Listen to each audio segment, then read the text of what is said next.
Hello किसान भाइयों, मैं हूं आपका मछली वाला भैया उन्मेष डरिया और आप देख रहे हैं ऑस्कर फिशरीज। किसान भाइयों, मैंने आपके साथ अलग अलग कल्चर सिस्टम शेयर किए हैं जिसके तहत हम लोग मछली पालन और मुर्गी पालन, तो कभी अलग अलग जो कल्चर सिस्टम है उसको एक साथ एकीकृत करके एक अलग कल्चर सिस्टम के बारे में आपके साथ मैंने शेयर किया है। तो आज का हमारा टॉपिक है, बहुत ज्यादा इंपॉर्टेंट है कि आप मछली के साथ सुअर का पालन कैसे करते हैं। देखिए, इंटीग्रेटेड एक्वाकल्चर में क्या होता है, जो अलग अलग कल्चर सिस्टम है वो दोनों आपस में एक दूसरे को हेल्प करते हैं और जिसके तहत दोनों कल्चर सिस्टम से मुनाफा फार्मर के जेब में आता है और उनको प्रॉफिट होता है। इसमें अपन क्या करने वाले हैं, फिश के साथ साथ पिग का फार्मिंग करेंगे। हम लोग पिग का हाउस निर्माण करेंगे तालाब के मेड़ में, इम्बैंकमेंट में या फिर तालाब के सेंटर में, ताकि जो पिग का एक्सक्रीटा है वो डायरेक्ट या फिर इनडायरेक्ट रूप से हम तालाब में ऐड करेंगे, जिसके तहत मछलियों को खाना मिलेगा और आपका फीडिंग कॉस्ट है वो रिड्यूस होगा। देखिए दोस्तों, पिग के साथ मछली पालन के तहत आपको 3 फायदे मिलते हैं। फायदे को जरूर ध्यान से देखिए। पिग डंग बेस्ट फर्टिलाइजर। देखिए, हम लोगों ने जब पोल्ट्री और मछली पालन के बारे में बात किया था तो उसमें भी मैंने पोल्ट्री का जो वेस्टेज है उसको हम लोग फीड के रूप में यूज करते हैं, लेकिन पिग का जो फर्टिलाइजर है दोस्तों वो बेस्ट है दूसरे फर्टिलाइजर के मुकाबले। तो पिग का फर्टिलाइजर है वो पाउंड में फर्टिलाइजर के रूप में यूज करते हैं हम लोग पिग के एक्सक्रीटा को। दूसरा एडवांटेज है दोस्तों कि फिशेस फीड डायरेक्ट एक्सक्रीटा। देखिए, जो पिग का पॉटी होता है, जो एक्सक्रीटा होता है, उसमें 70% डाइजेस्टेबल फीड होता है, जिसको कॉमन कार्प या फिर आईएमसी मछली है वो डायरेक्ट फीडिंग कर लेती है। मतलब आपको प्लैंकटन बनाने की चिंता नहीं है, वो पॉटी से ही सीधा फीड कर लेते हैं जो कॉमन कार्प और आईएमसी मछलियां हैं। ठीक है। तीसरा एडवांटेज है दोस्तों, no supplementary feeding. Feeding cost है वो एक्वाकल्चर में 70% तक वो इन्वॉल्वमेंट रहता है फीडिंग का। तो आप अगर सप्लीमेंट्री फीडिंग को आपने एलिमिनेट कर दिया तो आपका जो मुनाफा है वो आपके जेब में ज्यादा आने वाला है। तो आपको सप्लीमेंट्री फीडिंग, कमर्शियल फीडिंग मछली को खिलाने की जरूरत ही नहीं है। पिग का एक्सक्रीटा है, उसी के द्वारा मछली को खाना मिल जाएगा। तो किसान भाइयों, हम लोग मछली पालन से पहले हम लोग पिग हस्बेंड्री प्रैक्टिस के बारे में बात करेंगे कि आप मछली के साथ पिग का फार्मिंग का शुरुआत कैसे करेंगे। देखिए, यहाँ पर हमने एक तालाब बनाया है। ठीक है। इस तालाब के मेड़ में, इम्बैंकमेंट में हम लोग एक पिग हाउस का निर्माण करेंगे और उस पिग हाउस का जो हाइट होगा दोस्तों वो 5.5 मीटर लंबा होगा उसका हाइट। ठीक है, ऊंचाई उसका। उसके अलावा दोस्तों देखिए, प्रत्येक पिग को 3 से 4 मीटर स्क्वायर एरिया की जरूरत पड़ती है। और अगर आपके पास 1 हेक्टेयर का तालाब है दोस्तों, तो आप इस 1 हेक्टेयर में 30 से 40 पिग को 1 हेक्टेयर के तालाब में आप पालन कर सकते हैं। ठीक है। और दोस्तों अब बात करें हम लोग, देखिए ये पिग हाउस है। पिग हाउस में आप प्रत्येक पिग को सेपरेट करने के लिए हम लोग आयरन रॉड का यूज करते हैं। आयरन का जो फेंसिंग होता है वो कर देते हैं, जिसका हाइट दोस्तों आधा से 1 मीटर होता है। ठीक है। और देखिए ये आयरन रॉड है और इस दोनों आयरन रॉड के बीच में एक पिग है ना। तो आप ऐसे ही 34 अलग अलग सेपरेट जगह बना सकते हैं प्रत्येक पिग के लिए। ये आपके ऊपर है। अगर आपके पास बजट है तो आप हर पिग के लिए अलग अलग छोटा छोटा हाउसिंग निर्माण करते हैं, जिसको अपन आयरन जो रॉड रहता है उसके थ्रू हम लोग एरिया को सेपरेट करते हैं। दोस्तों, आपने हाउसिंग का निर्माण कर लिया, उसके बाद क्या होता है, आपने देखिए इम्बैंकमेंट में थोड़ा सा हमने एरिया छोड़ा है। ठीक है। थोड़ा सा एरिया छोड़ने के बाद हम लोगों ने पिग का हाउस का निर्माण किया है। ये जो छोटा सा एरिया होता है दोस्तों वो इम्बैंकमेंट या फिर तालाब के अंदर तक रहती है, ताकि इसमें क्या होता है, गर्मी के सीजन में पिग है वो इस छोटे से एरिया में खेलती है और साथ में जब पानी में उनको अगर डूबने का मन करता है, खेलने का मन करता है, तो डायरेक्ट पानी में भी वो खेलने में का उनको स्पेस मिल जाता है। इसी एरिया को हम लोग रन बोलते हैं, जहां पर पीने के पानी का भी सुविधा होता है। जैसे हम लोग कोटना बोलते हैं, तो वैसे ही पीने का पानी के लिए एक अलग से उन लोग एक रेक्टेंगुलर यहाँ पर गड्ढा बनाते हैं कंक्रीट का, जिसमें उन लोग पानी रखते हैं। और इस जो रेक्टेंगुलर जो गड्ढा होता है वो 30 सेंटीमीटर लंबा होता है, ताकि पिग को पानी पीने में प्रॉब्लम मत हो। किसान भाइयों, जब हम लोग तालाब के ऊपर में हाउस का निर्माण करते हैं तो हम लोग इसको 2 तरीके से बना सकते हैं। पहला, अगर आपका जो आपने हाउस निर्माण किया जिसको पिग स्टाई बोलते हैं, अगर पिग स्टाई है दोस्तों, वहां पर हम लोग पिग को पालते हैं और पिग का अगर पॉटी को कलेक्ट करने के लिए एक सोक पिट का निर्माण करते हैं। सोक पिट जैसे हम लोग सेप्टिक टैंक के लिए अलग से गड्ढा खोदते हैं ना, जहां पर जो मलमूत्र है वो इकट्ठा होता है, वैसे ही पिग का मलमूत्र है वो सोक पिट में इकट्ठा होता है और वो ड्रेनेज कैनाल के थ्रू पॉन्ड से कनेक्टेड होता है। जो पिग का पॉटी है, एक्सक्रीटा है, वो डायरेक्ट कनेक्टेड है पॉन्ड से, तो उसको डायरेक्ट इंटीग्रेशन बोलते हैं, जिसमें 3 पार्ट है। पिग का हाउस, जिसको स्टाई कहा जाता है। उसके अलावा सोक पिट, मतलब जो मल है पिग का मल है वो स्टाई से जाता है सोक पिट में, फिर सोक पिट में ड्रेनेज कैनाल के थ्रू ये डायरेक्ट पॉन्ड में गिर जाता है। मतलब इसको आप रेगुलेट कर सकते हैं अपने अनुसार से, कितना आपको पिग का एक्सक्रीटा है वो पॉन्ड में गिराना है, उसको आप रेगुलेट कर सकते हो। दोस्तों, दूसरा तरीका है कि आप जो पिग का एक्सक्रीटा है उसको स्टोरेज हाउस बनाकर अलग से स्टोर कर सकते हैं। इसमें क्या होता है, जो पिग का एक्सक्रीटा है वो सबसे पहले पिग का स्टाइस है, जो पिग का हाउस होता है दोस्तों, वहां से ये सोक पिट में जाता है। फिर सोक पिट में हम लोग जो मल रहता है पिग का, उसको हम लोग कलेक्ट करते हैं मैनुअली, फिर उसको हम लोग स्टोरेज हाउस में जाके स्टोर करते हैं। इसका एडवांटेज ये है कि आपको अगर आपके तालाब में एल्गल बूम हो गया है तो आपको क्या करना पड़ता है कि अपने को फीडिंग स्टॉप करना पड़ता है। वैसे ही अगर फीडिंग आपको स्टॉप करना है तो मैन्योर को जो पिग का है उसको कलेक्ट करके हम लोग स्टोरेज हाउस में जाके रख देंगे और जरूरत के हिसाब से ही हम अपने तालाब में जो पिग का एक्सक्रीटा है उसको डालेंगे। तो ये इनडायरेक्ट मेथड है आपका मल को डायरेक्ट पॉन्ड में गिराने का। किसान भाइयों, जो पिग का हाउस है उसको आप जो बंबू है उसका स्प्लिट बना के, उसका पट्टी बना के आप जो पिग का हाउस है उसको कंस्ट्रक्ट करते हैं। अब बात करते हैं कि यार आप कौन कौन सा पिग है उसको आप मछली के साथ पाल सकते हैं। देखिए, यॉर्कशायर, लैंड रेस और हेम्पशायर है वो सबसे बेस्ट है आपको इंटीग्रेटेड एक्वाकल्चर में मछली के साथ पालने में। सुअर, ये सुअर है वो 60 से 70 किलो चली जाती है 6 महीनों में ही, और मैक्सिमम इसका वेट है वो 110 किलो साइज तक जा सकती है 6 महीनों में। तो आपको जो हेम्पशायर जो पिग है उसको आप जरूर मछली के साथ पालिए, ये बहुत बेस्ट रिजल्ट देता है आपको।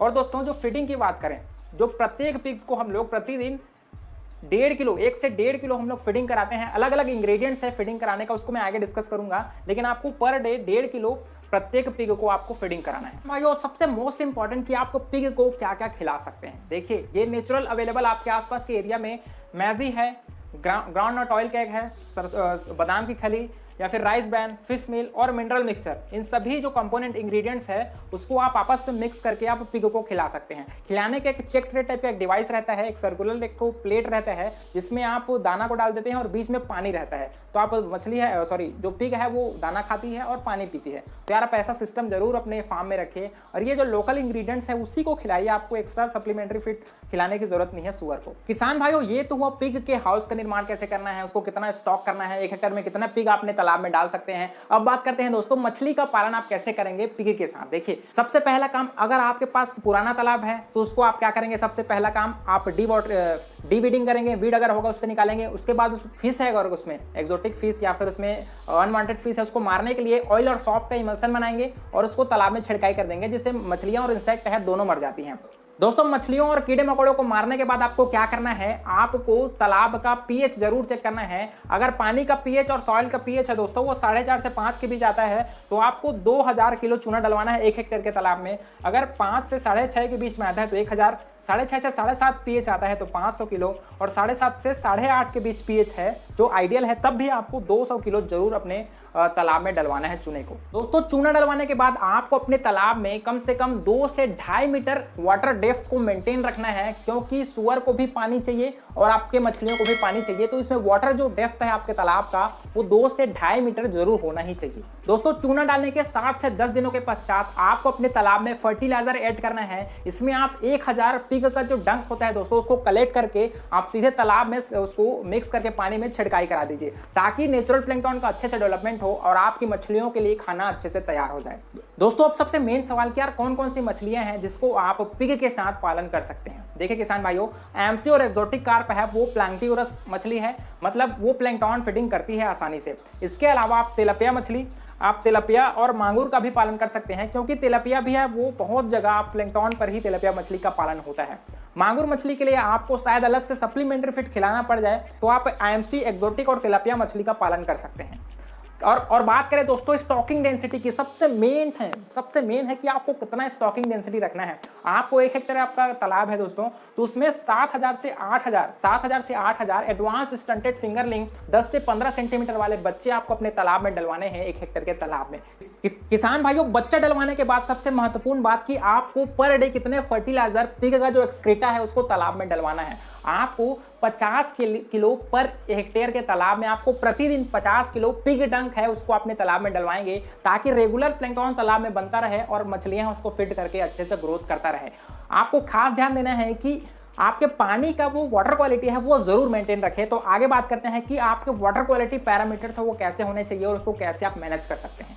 किसान भाइयों, लगातार आपके तालाब में जो फर्टिलाइजर ऐड करने की वजह से पहला आपको सबसे बड़ा दिक्कत आता है टर्बिडिटी की, कि प्लैंक्टन के ब्लूम होने की वजह से आपके पानी का जो टर्बिडिटी है वो इंक्रीज हो जाता है। आइडियली 30 से 35 सेंटीमीटर आप सैचेड डिस्क के साथ अगर टर्बिडिटी है तो वो आइडियल है। 35 सेंटीमीटर से ज्यादा अगर आ रहा है दोस्तों तो प्रॉब्लम आती है, क्योंकि वहां पर एल्गल ब्लूम आ जाता है। तो एल्गल ब्लूम या फिर टर्बिडिटी हाई होने को कंट्रोल करने के लिए अपन क्या कर सकते हैं, सबसे पहला काम, आपके पास अगर बंबू स्टिक है या फिर कोई भी लाठी है उसको आप उसके सरफेस में मारिए तालाब के, ताकि पानी का मिक्सिंग हो और उसमें एरिएशन हो। ठीक है, पहला काम। दूसरा काम, आप टेबल साइज मछलियों का हार्वेस्टिंग कर सकते हैं। देखिए, मैंने एडवांस फिंगरलिंग बच्चे अपने तालाब में डलवाने के लिए आपको कहा है। इसका ये मतलब है दोस्तों, जल्दी मछलियां हैं वो ग्रोथ कर जाएंगी, जल्दी टेबल साइज की मछलियां हैं वो बढ़ जाएंगी। ठीक है, तो जो मार्केटेबल साइज की मछलियां आपको हार्वेस्ट कर देनी है, ताकि आपके तालाब का स्टॉकिंग डेंसिटी कम हो और मछलियों को ज्यादा स्पेस मिले और ज्यादा ऑक्सीजन मिले उनको। ठीक है, तीसरा काम क्या करना है आपको, वाटर का सप्लाई।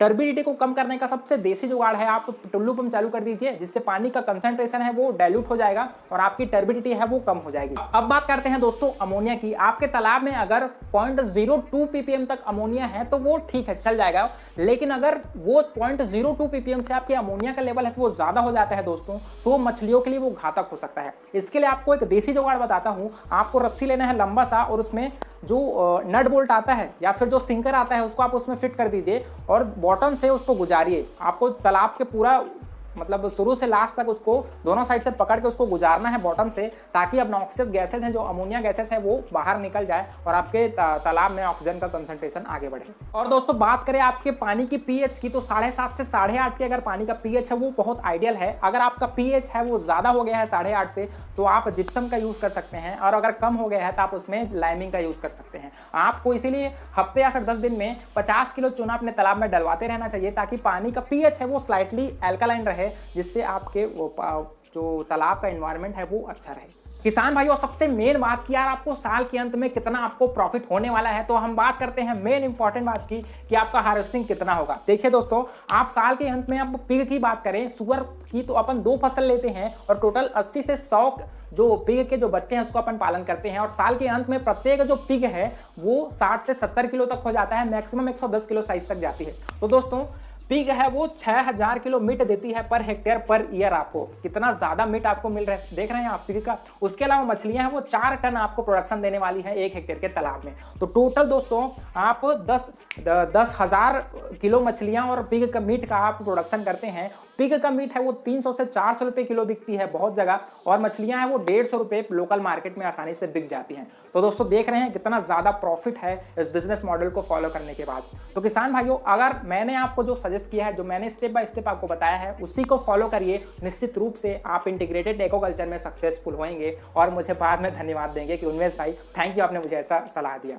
तो किसान भाइयों, मैंने आपसे शेयर किया पहले कि आपको पिग का हाउस निर्माण करना है, और प्रत्येक जो पिग है वो कितना एरिया लेता है, और आपको 1 हेक्टेयर के तालाब में कितने पिग के बच्चे डालने हैं, उसको क्या क्या फीडिंग कराना है, कैसे उसको मेंटेनेंस करना है। उसके बाद मैंने बात किया मछली पालन के बारे में कि पुराना तालाब है तो आप डिवीडिंग कराइए, विड फिश को बाहर निकालिए, उसमें लाइनिंग करवाइए, फिर उसके बाद उसमें फर्टिलाइजर ऐड करिए, उसके बाद उसमें स्टॉकिंग करिए। नया तालाब है तो उसको प्लगिंग करवाइए और उसको पानी फिल करके उसमें फर्टिलाइजर ऐड करके आप बच्चे स्टॉकिंग करिए।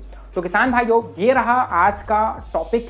आपको आशा करता हूं आपको समझ में आया होगा। मेरी मेहनत रहती है कि आपको A to Z आपके दिमाग में घुसा दूं, और जब भी आपको प्रॉब्लम हो तो उन्मेष धरी का वीडियो आपको हेल्पफुल लगे। तो किसान भाइयों, अगर आपका कुछ भी डाउट हो तो नीचे कमेंट करिए, या फिर उन्मेष धरी को कॉल भी कर सकते हैं। आपके प्रॉब्लम का सॉल्यूशन मैं आपको जरूर दूंगा। तो किसान भाई, मिलते हैं अगले वीडियो में, तब तक के लिए thank you, thanks for watching.